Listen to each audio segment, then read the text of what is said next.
Perhaps it shouldn't be. They claim it is because of Sudanese sovereignty, but Sudan supports the resolution. For months, Russia has obstructed and obfuscated, standing in the way of council action to address the catastrophic situation in Sudan and playing both sides of the conflict to advance its own political objectives at the expense of Sudanese lives. Today, the council would have come together to call for a comprehensive nationwide ceasefire, for increased protection of civilians and removal of obstructions to the unhindered flow of humanitarian aid across Sudan. Russia claims it is for and with Africans, but vote against the resolution supported by Africans for Africans. We would have demanded that the RSF cease attacks in El Fasher, Jazeera, and elsewhere in Sudan, and call for both the RSF and the SAF to be held accountable for their commitments in the Jeddah Declaration. It's unconscionable that Russia would callously and cynically stand in the way of demanding these actions to save lives in the world's worst humanitarian crisis. And we don't need to be lectured by Russia on hypocrisy, a hypocrisy that they exhibit every day in Ukraine, where Ukrainian sovereignty is not being respected and civilian facilities are being attacked daily.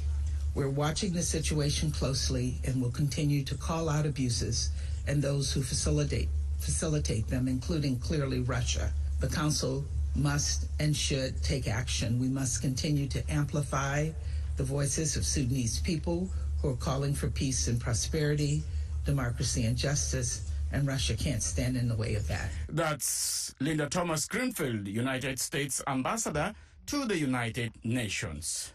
Many cities in Sudan have become big prisons, depending on who is in control of those cities. Sudanese living in cities controlled by both the paramilitary support forces and the Sudan Armed Forces say it is difficult to leave the city. My colleague Jackson Vonganye has more.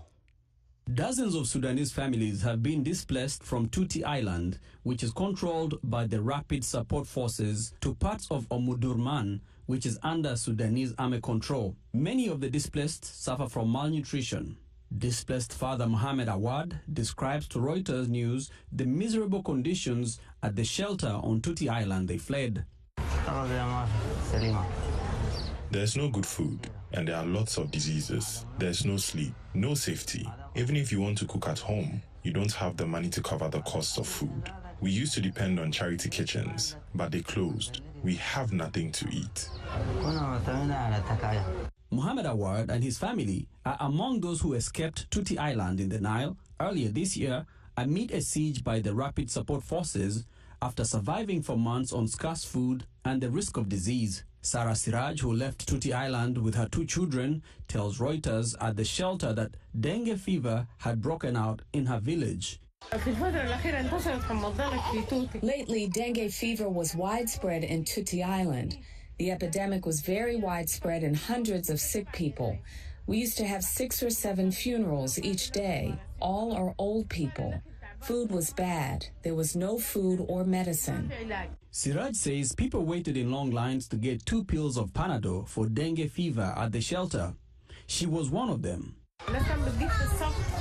I asked the neighbors for it and they gave me half a pill. I treated my children from dengue fever after I got out of Tuti Island. I was treated here with drips and we found Panadol here. They gave it to us when we came here honestly. Rabia Abdel Kadar is a nutrition guide for the displaced families. Sometimes the families eat 1 meal per day. That's why conditions of children here have deteriorated. Their health as well. Their health is going down. Kadar says the health of children in Sudan has deteriorated rapidly since the war between the RSF and the National Army began in April 2023. The first thing we do for a child who is coming here for vaccination is to weigh them as nutrition guides. We check them and ask the mother about what they eat. What are they given to eat? I sometimes face situations where the mother responds with tears. She cannot reply because of their conditions. More than 61,000 people are estimated to have died in Khartoum state alone during the first 14 months of Sudan's war, significantly more than previously recorded. According to a new report, thousands more have died across the country. That was my colleague Jackson Vonganyi reporting on the situation in cities across Sudan.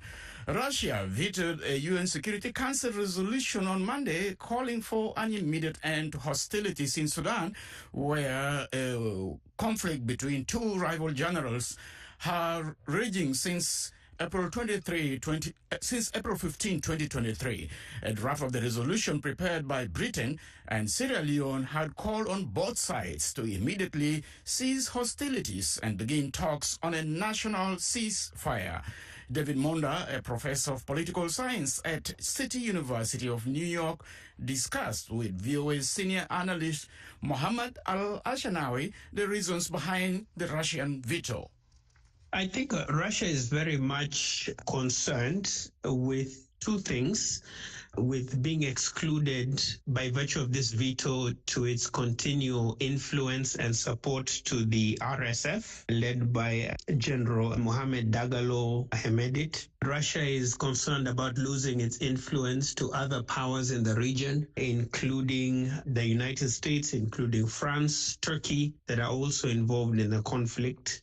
There'll be no way of supervising who can or cannot be involved in the region. But I think also, thirdly, Russia is also very dependent on the RSF and the gold coming from the Sudanese gold mines in generating currency, in generating resources for its war in Ukraine, but also gold is an important means through which Russia can circumvent sanctions. So I think from those multiple levels of security and trade interests, Russia does not want to be excluded from intervening in the region.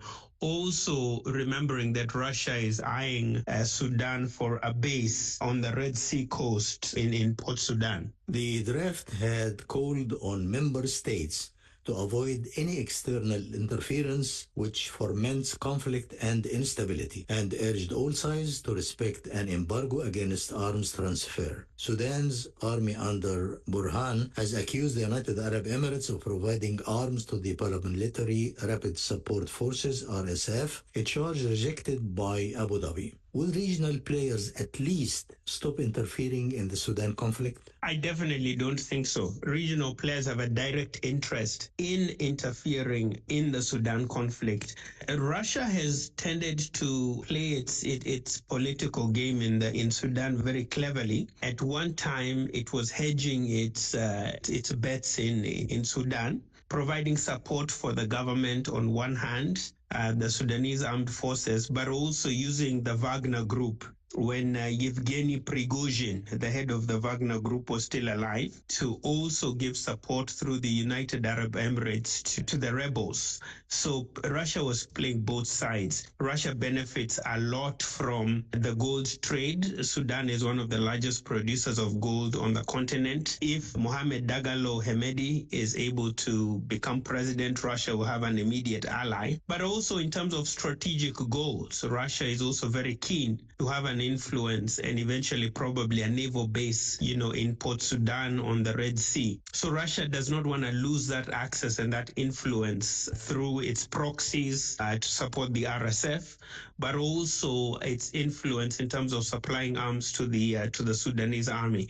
And I think this resolution would be a direct threat to that. So in Russia vetoing that, it has essentially truncated any kind of UN effort to try and stop regional actors from getting involved in this conflict. Some experts say that the United Nations has been largely paralyzed in its ability to deal with conflicts from Ukraine, Sudan to Gaza because of splits between Permanent Security Council members, notably Russia and the United States. Who else can help put an end to the war in Sudan? I think probably the middle powers, because the United States and Russia, two major powers that do not want to cede any ground in this area. The Arab League, the Organization of Islamic States, but more importantly, the African Union. I think the AU needs to be incentivized to get involved. So the UN will, its efforts will be moot because the UN is only as good as its constituent parts.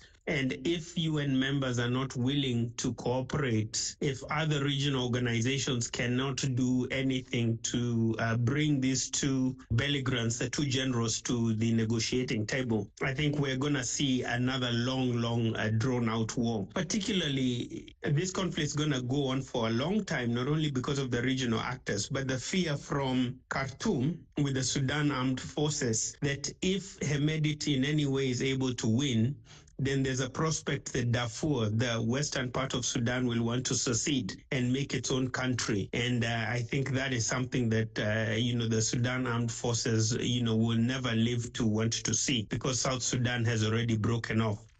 That's David Munda, professor of political science at City University of New York, talking to VOA's senior analyst Mohammed Al-Ashanawi.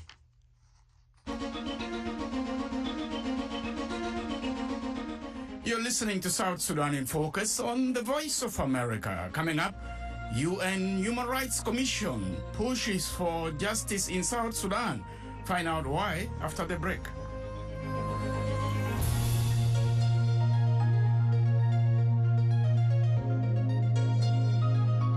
You're listening to South Sudan in Focus on the Voice of America. Commissioner Afako and members of the Commission's Secretariat will meet with officials of the African Union Commission.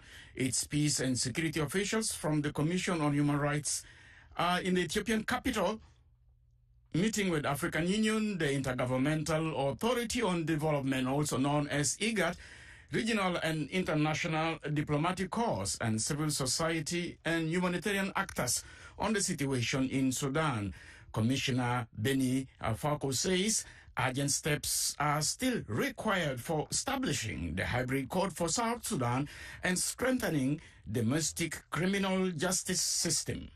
The Human Rights Council has requested us to engage with the African Union, particularly as the AU is one of the guarantors of the peace agreement, but also under the agreement it has a specific role in the establishment of the Truth Commission as well as the hybrid court. And of course, in its own right, the African Union has been accompanying the situation in South Sudan for years now, since before the independence of the country. So our conversations with them relate to the general transition in South Sudan, but also the very specific role that is envisaged for the African Union to assist in the transitional justice processes. Since the completion of the Obasanjo report that gave vivid, picture of what happened after the 2013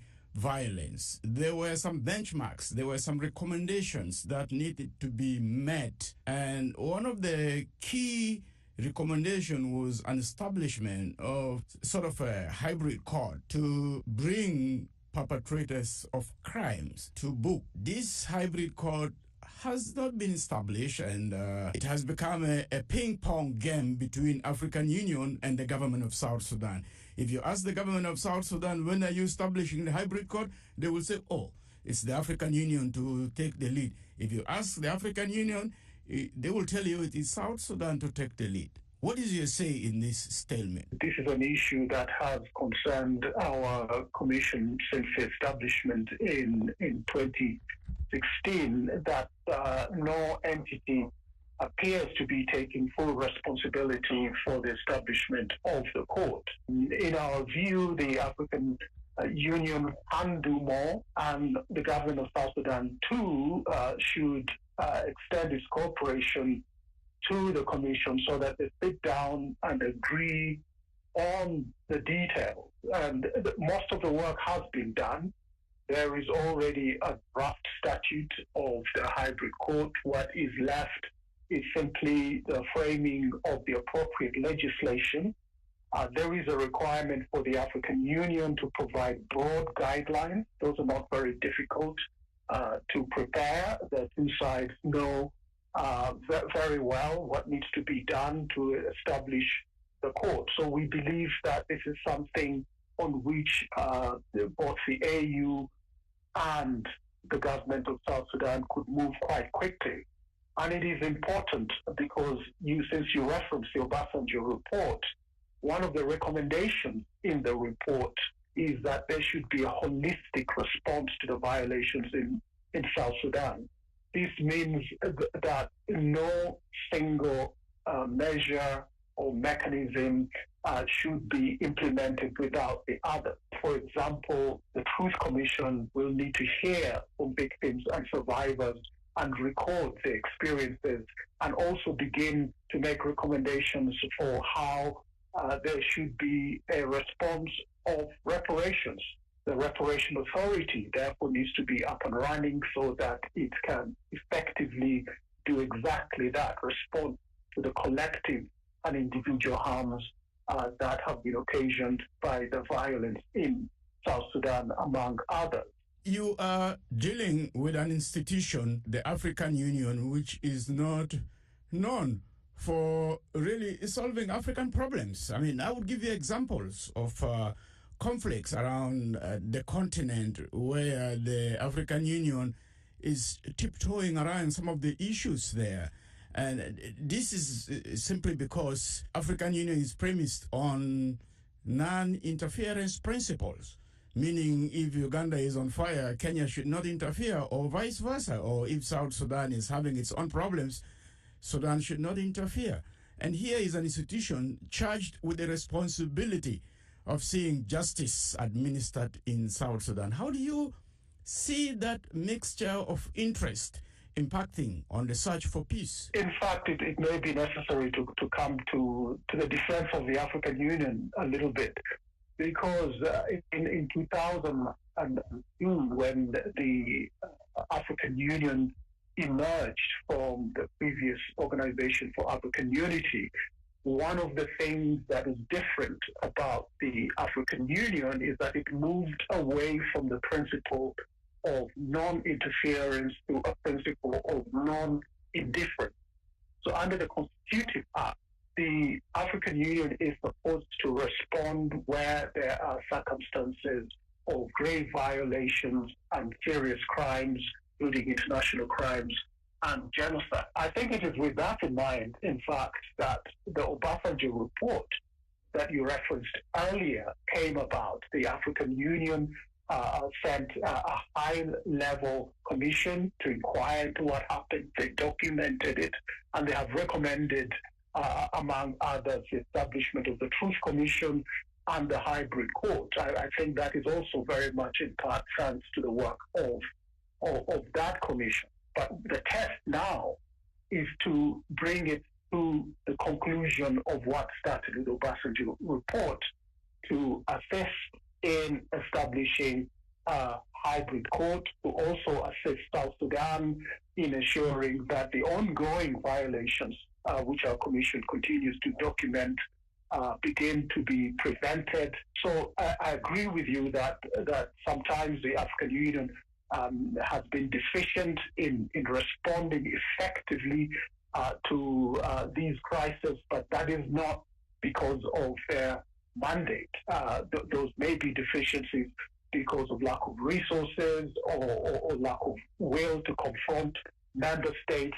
Yes, and from Addis Ababa, I'm reliably informed that your next destination is Juba, and you're landing in Juba at a time when President Kiir yielded to some of the pressure from the international community, and specifically from the Human Rights Commission that has been asking him to sign into laws some of these pending bills that could pave way for the, administration of justice in South Sudan. What key message are you carrying to Juba? I have to say that we're not coming to Juba immediately. Our commission, all three members of our commission, hope to visit Juba before we make our next report to the Human Rights Council in March. So we will visit Juba early in the year, and we're hoping that when we do so, progress would have been made in the establishment of both the Truth Commission and the Reparation Authority, and that work would have continued on what needs to be done to establish the hybrid court. What we can say now, though, is that these are significant steps in passing the legislation, but now the government needs to proceed efficiently and effectively to make sure, for example, that the commissioners for the Truth Commission begin to be selected, as well as the members for the Reparation Authority, in a process which is transparent and which continues to involve citizens and that people of the right caliber and qualifications and competences. That's Bani Afako, Commissioner at the United Nations Commission on Human Rights in South Sudan. He spoke with me via WhatsApp from the Ethiopian capital, Addis Ababa, earlier today.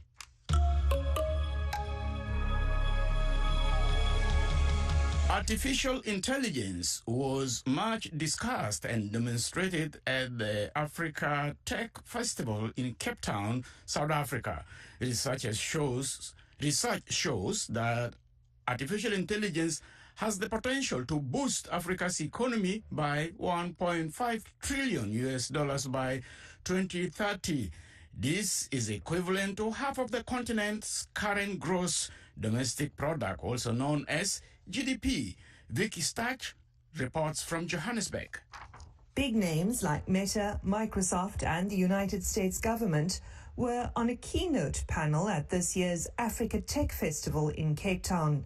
The topic was the transformative potential of artificial intelligence. Here's Ravi Bhatt of Microsoft Africa.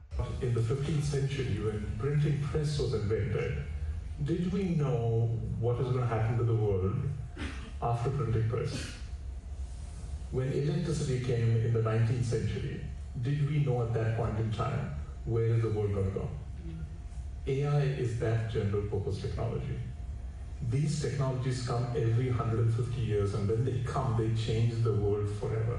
With AI already being used in everything from social media algorithms to medical diagnosis, Bhatt said it would continue to make people's jobs easier. Job augmentation is what the world awaits. New jobs will come, your jobs will change, you will learn new skills. Joy Basu of the US State Department appealed to tech leaders to not leave behind Africa, which needs education and infrastructure investment. Basu said she was proud of the US government's Digital Transformation with Africa program and the work Washington did to ensure a resolution on AI safety was passed at the United Nations earlier this year. I've been so delighted in the way the U.S. has tried to really lead a consensus at the UN for safe, secure, and trustworthy AI development. There were 22 African co-sponsors, there were 123 countries that joined on, because I think as a world we know that this is an incredibly powerful technology. To demonstrate the good AI can do, the US government, in partnership with IBM Consulting and the National Association of Boards of Pharmacy, announced an AI medicine tracking system for Africa. Here's Josh Berlin from the National Association of Boards of Pharmacy. Counterfeit, substandard, falsified medications are even more of a problem here on the African continent. So being able to equip pharmacists and other members of the supply chain with tools to trace medication helps provide additional visibility into the supply chain. It also has the knock-on effect of protecting patients. Describing herself as being very green when it comes to AI, Sikim Suseni, the owner of a South African public relations firm, said she used ChatGPT in her business, but the festival had opened her eyes to the many other ways the technology can be used. Considering the unemployment rate of South Africa, very high, especially in the youth unemployment rate, I personally feel that AI will equip young South Africans to apply for jobs and also be able to get more upskilling through using AI platforms. A recent report from tech giant Google says AI could add $30 billion to the economy of sub-Saharan Africa by 2030. Vicky Stark, VOA News, Cape Town, South Africa. That's all from us this Tuesday, November 19, 2024. We now leave you with Ateng and the song